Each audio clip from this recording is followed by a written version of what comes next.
Assalamualaikum Assalamualaikum warahmatullahi warahmatullahi wabarakatuh. wabarakatuh. Perkenalkan, nama saya Muhammad Rizky Palevi dengan NIM 105-249. Perkenalkan, nama saya Dimas Satria Nugraha dengan NIM 105-20051. Perkenalkan, nama saya Fauzia Nursyifa dengan NIM 105-20045. Perkenalkan, nama saya Yunita Puja Kusuma dengan NIM 105-243. Kami dari kelompok 7 akan mempresentasikan hasil tugas besar kami dengan judul Sistem Informasi untuk Pelayanan Apotek. Berikut ini adalah hasil diskusi dari kelompok kami yang akan dijelaskan oleh Saudara Dimas. Di sini saya akan menjelaskan tentang sistem informasi, normalisasi, dan mockup design. Sistem informasi. Menurut Erwan Arbi, sistem informasi adalah sistem di dalam suatu organisasi yang mempertemukan kebutuhan pengolahan transaksi harian, membantu dan mendukung kegiatan operasi, bersifat manajerial dari suatu organisasi, dan membantu mempermudah penyediaan laporan yang diperlukan. Dalam sistem informasi, memerlukan data yang merupakan kumpulan fakta mentah yang belum memiliki makna sehingga perlu diolah agar menjadi informasi yang memiliki nilai. Rancangan informasi yang akan dibuat adalah komputerisasi yang telah di sebuah apotek. Komputerisasi ini dibuat guna meningkatkan efisiensi proses yang terjadi di sebuah apotek dan data yang didapat pun akan lebih akurat. Berikut adalah batasan masalah. Batasan masalah dari rancangan sistem informasi pelayanan apotek adalah hanya perancangan tentang penjualan obat saja. Sistem yang dibuat adalah sistem database untuk mendata penjualan obat pada sebuah apotek.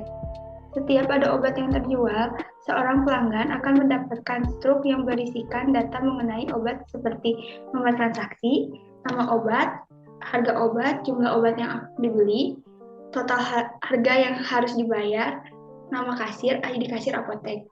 Data yang ada di struk akan dimasukkan ke dalam database arsip apotek. Di sini saya akan menyampaikan tentang pengertian normalisasi, tabel dan tipe data, kemudian mockup. Yang pertama adalah normalisasi.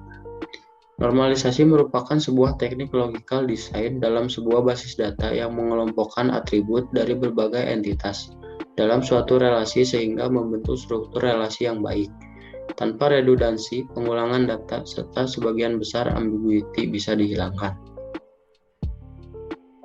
Dalam studi kasus yang kita bahas mengenai sistem informasi pelayanan apotek, laporan transaksi didapatkan dari data struk seperti ini. Data-data seperti nomor transaksi, tanggal, nama kasir, dan lain-lain akan dimasukkan ke dalam laporan transaksi. Untuk menormalisasinya, kita harus membentuk anormalize-nya terlebih dahulu. Ini adalah bentuk anormalize-nya. Bisa kita lihat pada bentuk anormalize ini sudah tidak ada redundansi atau pengulangan data dan juga setiap atributnya bernilai tunggal dalam satu baris. Sehingga bisa kita katakan bahwa bentuk ini sudah memenuhi bentuk normal ke-1 atau 1NF. Kemudian tahap selanjutnya kita akan membentuk tabel normal kedua.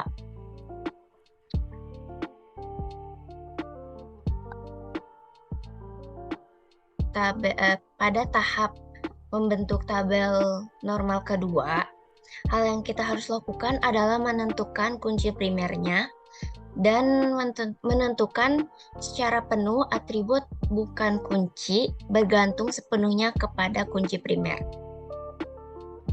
Bisa kita lihat pada tabel transaksi terdapat kunci primer yaitu nomor transaksi dan tanggal jumlah payment sudah bergantung secara penuh terhadap nomor transaksi. Jadi maksudnya nomor transaksi ini tuh akan menentukan tanggal transaksi yang terjadi, jumlah obat yang dibeli, dan juga metode payment yang dilakukan. Selanjutnya, pada tabel obat terdapat kunci primer yaitu kode obat. Sedangkan nama obat, harga obat sudah bergantung secara penuh kepada kunci primernya yaitu kode obat. Dan di tabel pegawai kasir ada ID kasir sebagai kunci primer dan nama kasir bergantung sepenuhnya kepada kunci primer itu sendiri. Selanjutnya, pada tahap 3NF, kita menambahkan kunci tamu di tabel transaksi, yaitu ID kasir dan kode obat sebagai kunci tamu di tabel transaksi. Dan juga menambahkan satu tabel yaitu tabel pembayaran, di mana nomor transaksi sebagai kunci primer dan payment bergantung secara penuh terhadap nomor transaksi. Bentuk ini sudah normal, tidak adanya redundansi atau pengulangan, tidak adanya ketergantungan transitif, dan juga tidak adanya ambiguity. Sehingga bentuk 3NF adalah bentuk terakhir yang kita buat, karena sudah normal sepenuhnya. Terima kasih Paul sudah menjelaskan tentang normalisasi. Berikut adalah Entity Relationship Diagram. Merupakan model data berupa notasi grafis dalam pemodelan data konseptual yang menggambarkan hubungan antara penyimpan. Berikut adalah Entity Relationship Diagram. Pada Entity Relationship Diagram, terdapat beberapa entitas yaitu pegawai kasir, transaksi, pembayaran, dan obat. Dan juga pada Entity Relationship Diagram ini memiliki relasi yaitu mengelola, melakukan, dan mempunyai. Terdapat nilai relasi dan koordinalitas seperti pada pegawai kasir. Pegawai kasir memiliki relasi mengelola transaksi yang mempunyai nilai kardinalitas 1 ke N, yang artinya pegawai kasir dapat mengelola banyak transaksi. Lalu, pada entitas transaksi dan pembayaran terdapat relasi melakukan, yang artinya transaksi banyak melakukan pembayaran. Dan selanjutnya, yaitu entitas pembayaran dan obat juga terdapat relasi, yaitu mempunyai dan memiliki nilai koordinalitas 1 ke N. Dan selanjutnya yaitu relational model. Relational model adalah sebuah konsep database di mana sebuah database terdiri dari beberapa tabel yang saling terkait secara logika database. Berikut relational model. Dalam relational model terdapat beberapa tabel yaitu tabel obat, tabel pegawai kasir, tabel pembayaran, dan yang terakhir tabel transaksi. Pada tabel obat memiliki 3 atribut yaitu kode obat, nama obat, dan harga obat. Yang sebagai kunci primer yaitu kode obat. Lalu pada tabel pegawai kasir terdapat 2 atribut yaitu ID kasir dan nama kasir. Yang menjadi kunci primer yaitu ID kasir. Lalu selanjutnya yaitu tabel pembayaran. Pada tabel pembayaran terdapat 2 atribut yaitu not trans dan payment. Yang menjadi kunci primer yaitu not trans. Dan yang terakhir yaitu tabel transaksi yang mempunyai 5 atribut yaitu not trans, ID kasir, tanggal, kode obat, dan jumlah. Not trans di sini menjadi kunci primer, sedangkan ID kasir dan kode obat menjadi kunci tamu. Baiklah, di sini saya ingin menjelaskan tentang tabel dan tipe data. Pada tahap ini kami memiliki tabel transaksi, tabel pembayaran, tabel pegawai kasir, dan tabel obat. Untuk tabel transaksi memiliki atribut yang terdiri dari nomor transaksi, ID kasir, tanggal, kode obat, dan jumlah. Untuk tabel pembayaran dengan nama atribut yang terdiri dari nomor transaksi, payment. Untuk tabel pegawai kasir memiliki nama atribut, ID kasir, nama kasir. Sedangkan untuk tabel obat memiliki nama atribut, kode obat, nama obat, dan harga. Mockup design. Ini adalah mockup design yang kelompok kami buat. Mockup design transaksi. Jika kita melakukan transaksi, maka akan diberikan mockup desain atau tampilan seperti ini. Kemudian, jika kita tambahkan, akan masuk ke dalam laporan seperti ini. Oke, selanjutnya adalah script membuat tabel. Pada tahap ini kita akan membuat tabel transaksi menggunakan database SQL dengan perintah kurung buka nomor transaksi varchar kurung buka 15 kurung tutup primary key. Terus ditambah lagi dengan ID kasir dengan jenis number dengan tipe data number. Terus untuk tanggal menggunakan tipe data date, untuk kode obat menggunakan tipe data varchar kurung buka 15 kurung tutup. Untuk jumlah kita menggunakan tipe data yaitu number kurung buka 10 kurung tutup. Terus selanjutnya yaitu harga obat menggunakan tipe data varchar kurung buka 15 terus kurung tutup. Setelah tabel itu dibuat, maka kita bisa melihat tabel itu dengan mengetik DSC transaksi, yaitu nama tabel tersebut, seperti yang ada di bawah ini.